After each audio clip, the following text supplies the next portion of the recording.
Comment être photogénique et enfin s'aimer sur les photos? Je vais vous donner 5 conseils pour vous kiffer à coup sûr. Mon premier conseil, c'est vraiment le conseil le plus universel, mais c'est de connaître son bon profil. Vous voyez, je suis un petit peu du côté droit, mais pour une bonne raison, c'est que vous ne me verrez pas du côté gauche. Tout simplement parce que c'est mon bon profil. Donc si je veux pouvoir piffrer ma tête quand je suis en train de vous filmer des vidéos, je ne me mettrai pas de l'autre côté. Sinon, je ne ferai pas 2 minutes de vidéo. Donc, connaissez votre bon profil, c'est super important. On en a tous un, il suffit de vous prendre en photo d'un côté, puis de l'autre. Chez vous, vous n'avez pas forcément besoin de demander à quelqu'un si vous ne vous sentez pas très à l'aise.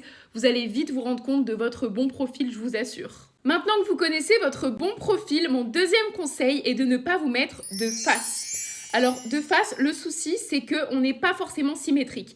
Personne n'est symétrique et malheureusement, en vous prenant de face, il y a de forts risques pour que vous n'aimiez pas qu'il y ait un détail qui vous dérange, un œil plus gros que l'autre, quelque chose qui vous dérange. Alors, essayez juste de vous mettre un tout petit peu sur le côté, pas forcément genre comme ça, vraiment de côté, mais un tout petit peu sur votre côté qui est le bon profil. Mon troisième conseil, c'est fake it until you make it. Prenez-vous pour je sais pas qui, prenez-vous pour Beyoncé, prenez-vous pour Dua Lipa, prenez-vous pour une star, une vraie star. Et vraiment, quand on vous prend en photo, faites ressortir votre côté star. Vous êtes sur le tapis rouge, vous êtes au Festival de Cannes. Franchement, donnez tout. Ayez confiance au maximum. Même si vous n'avez pas confiance, ça personne ne le sait, c'est pas grave, on s'en fiche. Ayez confiance, vraiment. Fake it until you make it.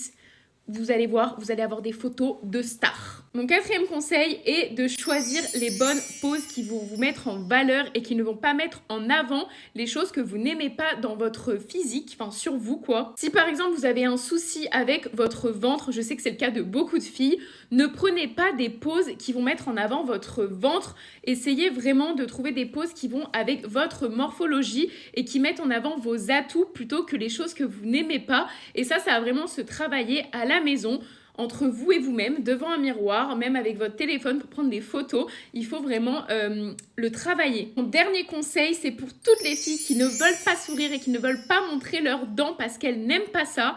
Essayez d'avoir un sourire naturel et pas crispé, c'est-à-dire vous avez le droit de ne pas vouloir montrer vos dents. Moi non plus, j'aime pas. J'aime pas du tout sourire. Mais quand je vais prendre une photo, je veux dire, alors ça va être un peu gênant, mais je vais faire par exemple... je souris aussi avec les yeux. Ma bouche sourit un peu, mais je souris avec les yeux. Vous voyez, les yeux un peu plissés. Mais vraiment, pratiquez ça aussi de votre miroir. Votre miroir, là, c'est vraiment votre meilleur allié. Entre vous et vous-même, vous pratiquez, jusqu'à vous sentir grave à l'aise et pouvoir reproduire ça sur n'importe quelle photo. En espérant que cela vous aura aidé. Et moi, comme d'habitude, je vous fais